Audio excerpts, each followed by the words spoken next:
Bonifacio Global City, one of the leading cities in the National Capital Region and the Philippines as a whole.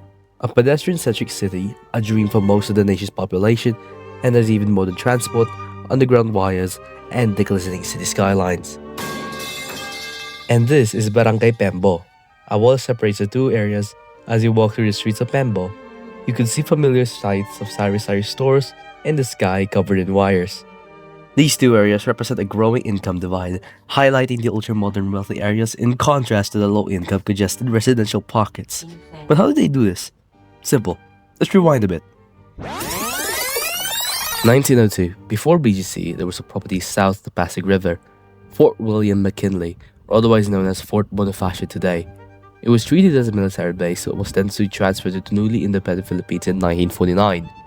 Shortly after, in 1957, Fort Bonifacio was turned into permanent headquarters of the Philippine Army.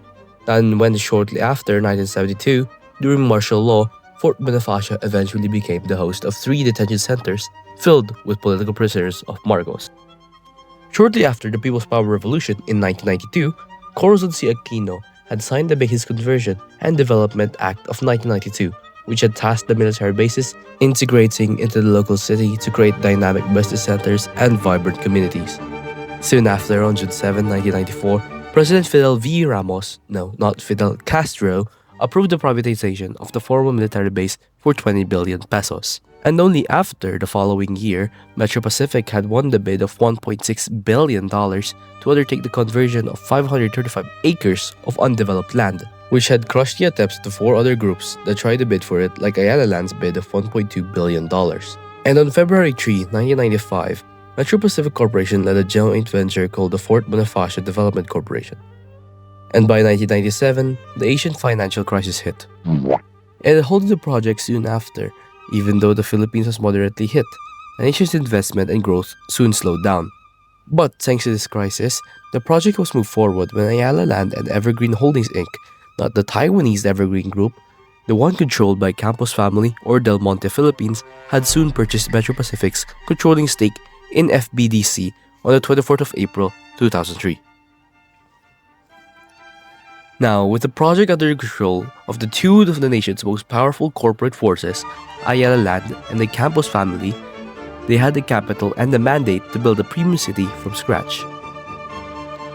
But to understand as to why BGC looks like a first world country, while the barangays next door look completely neglected, we have to look closely into the economics of how a corporation sees a city's streets than to how a government does.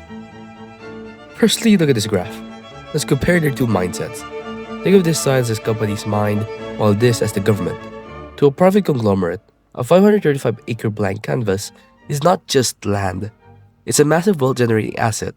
Ayala understood the fundamental rule of urban economics. Let me set the scene. As you walk through BGC, you notice that the streets are pedestrian-centric, zoning is a lot more strict, green spots are everywhere, but when you look across the street, what's that? Pedestrian lanes narrower than alleyways, spaghetti wires all over the air, absolutely phenomenal. Ayala understood that value through infrastructure won the multinational companies. Ayala had not only built everything with thought in mind. Even though the underground wiring costed millions, Ayala Land not only saw it as a calculated cost, and even when the entire sewage system costed millions, they also understood it all too well that if you develop a city properly, income would only soon follow. They understand that you did not build roads to move cars. They understood that building infrastructure increased the value of their own real estate. Wide sidewalks, walkable spaces only meant attracting multinational corporations. Higher tier tenants simply meant higher rents, which funds even better maintenance and funds even more projects, only feeding the city more. Now, let's look back on the neighborhood barangay Pembo. Pembo? Ano babasa dito? Pembo. The government doesn't own the land nor does it control what happens. On the thousands of private owners, it only controls 2 things: zonings and infrastructure. The public sector operates under completely different rules. Zoning laws in the Philippines are notoriously weak. Ma, alis na ako.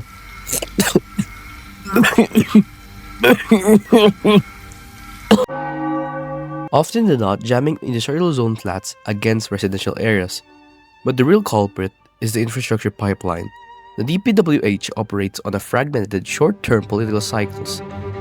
They are heavily influenced by 3 to 6 year election window. Compare that to Ayala's 50-year master plan, and to make it worse, roads are constantly dug up and repaid for no reason at all sometimes. Additionally, utility companies, telephone companies, and Meralco don't coordinate and further just cause chaos by creating more spaghetti wire in the already dark, smoky skies of Pembo. It's ironic how the barangays of Pembo and BGC are so connected yet so socio-economically divided. BGC was so desired that even cities began turf wars over the barangays, Makati and Taguig. While actual residential barangays like Pembo only feel like small-time barangays that the government shouldn't even be worried about. But when the public sector abandons its duty to build livable spaces and give it to privatized companies, it creates cities that are treated as luxury products rather than necessity. Don't get me wrong, BGC functions beautifully. It has some of the safest streets and the strictest traffic enforcement in the country. But it achieves this by being heavily policed and sanitized. Private security forces patrol every corner, acting as visual filters to ensure the chaos of the public city never bleeds past the perimeter. It turns basic urban livability into a premium subscription service. If you ever wanted to live in a city where you could actually walk on the streets, go to nearby green spaces, have proper public transport, not be exposed to spaghetti wiring, and even be able to walk to a grocery without fearing for your life, you should not need to pay thousands, if not millions of pesos. It should be free to have access to a private enclave. The success of BGC is a testament to corporate efficiency, but it also simultaneously a marker of public sector neglect. Like that's new. A corporation's only understanding is that they don't need duties for the people. They don't act for the people, not anymore. That's no longer how they operate. They do these for the stock market, for the income, for their own benefit. But our own government that is meant for the people, by the people, of the people, can barely give us the bare minimum of a walkable street, or a proper drainage, or a flood control system. And it continues to drive an economic divide between the regions where other locations, such as Clark, continue to develop properly and have actual functional living spaces compared to